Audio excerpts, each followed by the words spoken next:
啦。精力反映警務人員嘅疲勞程度，警務人員嘅精力越少，佢哋嘅可靠程度就會越低。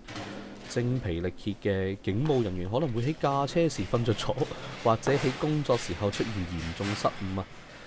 人員每工作一天就會失去一個精力點，每一日休息呢便可以回復一個精力點嘅。搏少啲嘢啦，你哋。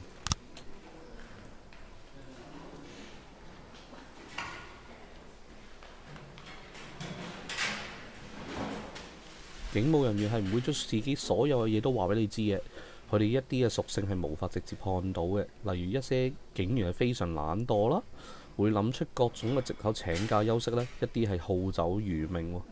你只能夠通過猜測判斷佢嘅屬性，不過你應該可以根據警務人員嘅行為睇得出結論嘅。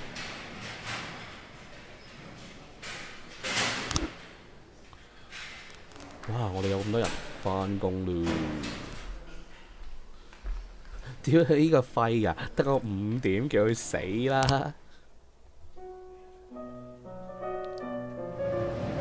哇！終於開始第一日，睇下咩料先，開個窗簾望住個城市。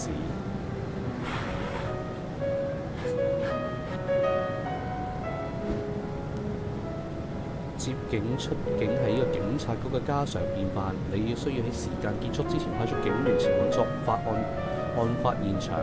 地圖上嘅標記咧會顯示報警人嘅所在位置，報警地點距離警察局越遠，警員往返嘅時間就要越長，唔能夠處理其他嘅案件嘅時間就會更加長。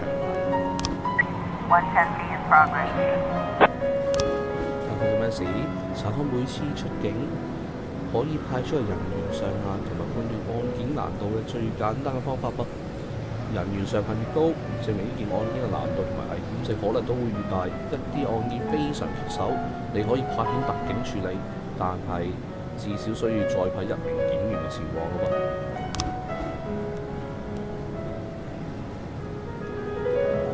警員嘅數量唔係你唯一需要考慮嘅因素。案發現場嘅位置、作案人有冇持有武器等所有嘅信息都可以幫助你判斷案情嘅嚴重程度啊！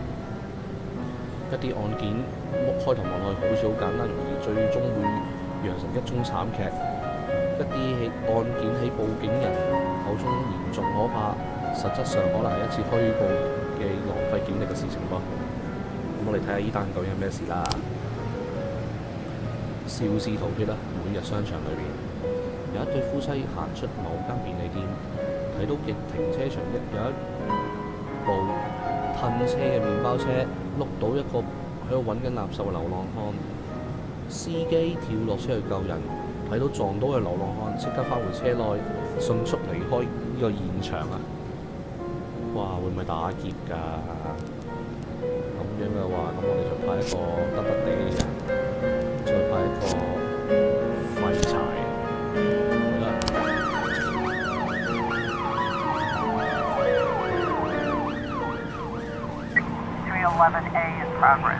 好鬥啊！喺呢個最後一場電影劇院啊，啲劇院經理報警稱呢，公民凱恩放映嘅期間，有一個醉酒男子試圖強行進入劇院內啊。該人員攜有一塊印有 Rosebud 嘅滑雪板，遭到攔阻之後，該男子暴力襲擊收銀員啦。目前正喺度與呢個劇院嘅安保人士發生嘅肢體衝突啊！哇，打交喎！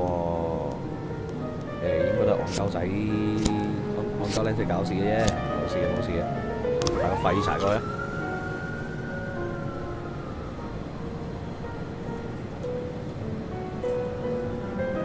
消息啦！哇，仲要落雨啊！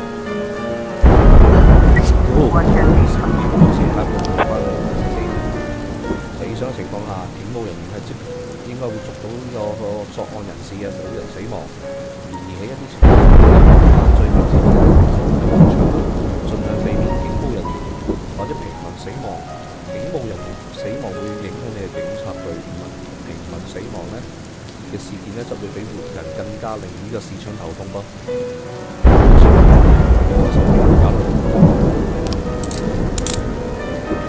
到人喎，勁喎，威力大啊！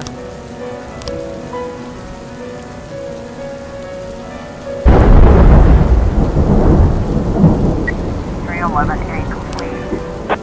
大佬搞掂喎，又拉咗個平民遇害，陰公啊！都無啦啦會咁㗎，話全塊係雪橇板嘅啫喎。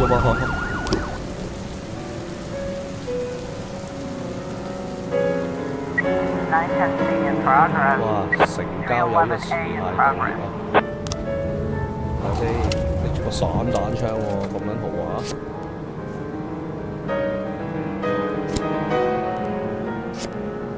咁啊，持槍有大量警棍啦。咩事啊？好鬥啫，冇樹嘅，一個打一個啊！有一對兄妹因為以父親嘅遺囑而發生衝突，佢一方律師講啊：我哋唔敢睡全點解啊？今晚都冇保安，喂，俾啲勇氣大佬。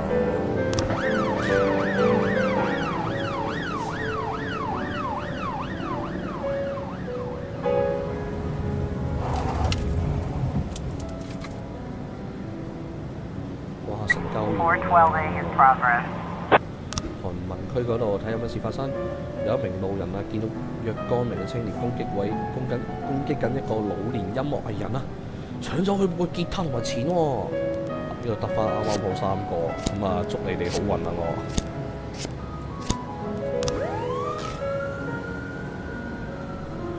德語能力呢個會唔會叫咩大器晚成型啊？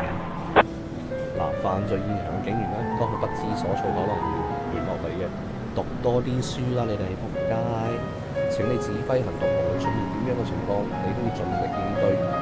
如果唔係，就唔好將呢啲時間咧浪費喺呢啲事情上面啦，仲有一大堆麻煩等住你處理嘅。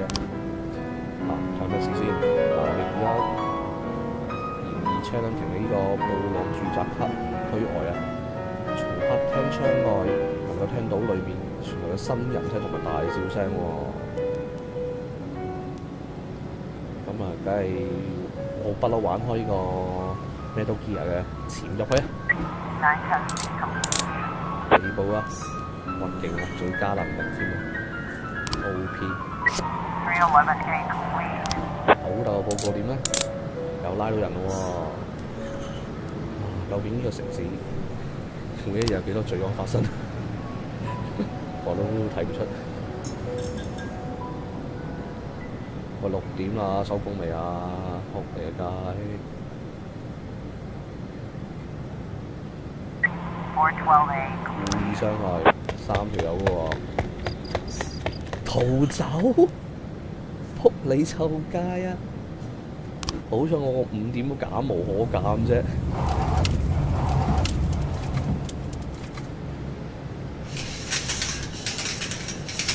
完場咯喎，收工！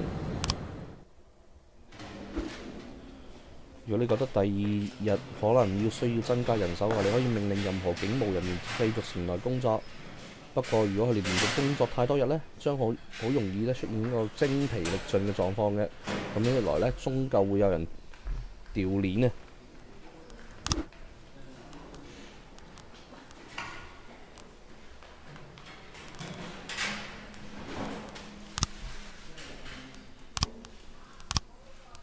咁啊，嗌多2個啦，勁人要休息嘅。Used to be, when I asked Kendrick to stay late at the office, he liked to grumble and crack wise. Nowadays, he doesn't have the strength for it. Slumped shoulders, blank stare, wrinkled skin.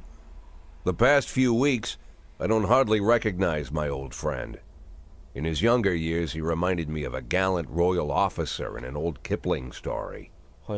Kendrick isn't just crumbling under the weight of the public pressure, but from the shame of it all. Internal Affairs raided the library he inherited from his grandfather, hoping they'd find buckets of cash stashed in the pages. Heard about the look on his face, the fearless policeman standing helpless in horror. I've known Francis for 30 years. The past 20 years he's played loose with the law. And I know that at a certain point, every stolen dollar brings more misery than anything else. 咁你又要 Probably 擔 sounds crazy, but I sympathize with the guy. What can I do? Your friends are your friends, and these are the waters we swim in. Called all of the people on that list today. Now they know you're in business, so you could get a call from any of them. You don't need to worry about any of them. I've cleared them all.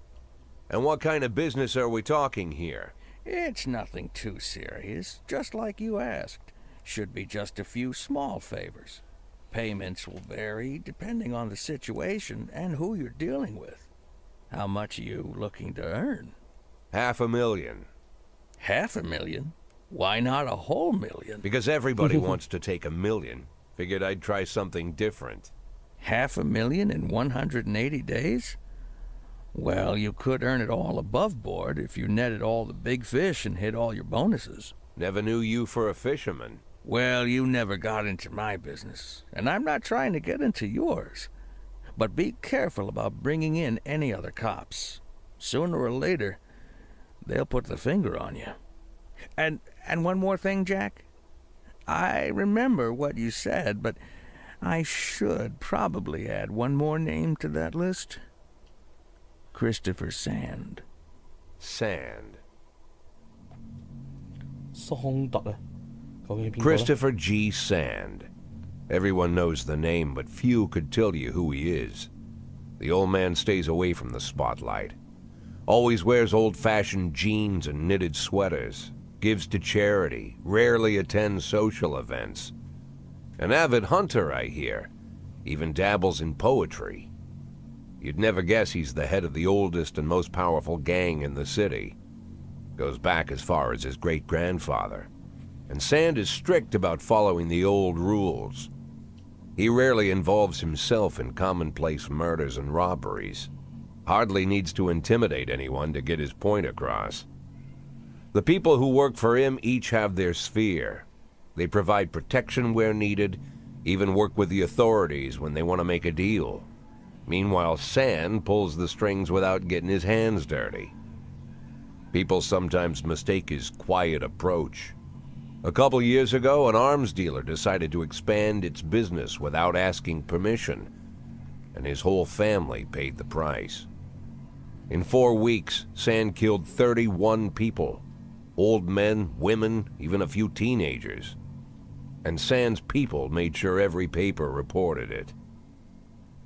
Frank, I don't want to hear you say that name again. Jack, please, listen to me. I'm in with these guys. We agreed, Frank. That's not the kind of business I'm into. I don't go there. Never have, never will.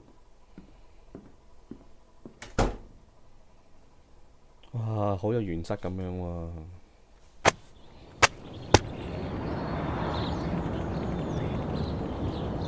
電影博物館施工時間再現呢，有個傳奇歌手過嚟呢個弗里堡啊，究竟幾時先可以整好架車呢？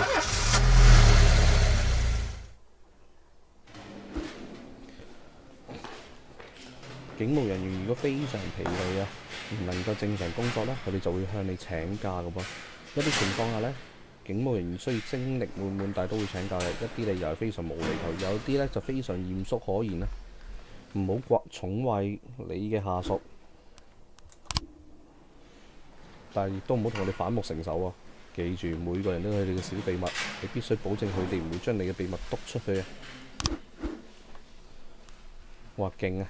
呢條友直接唔返工 ，no show。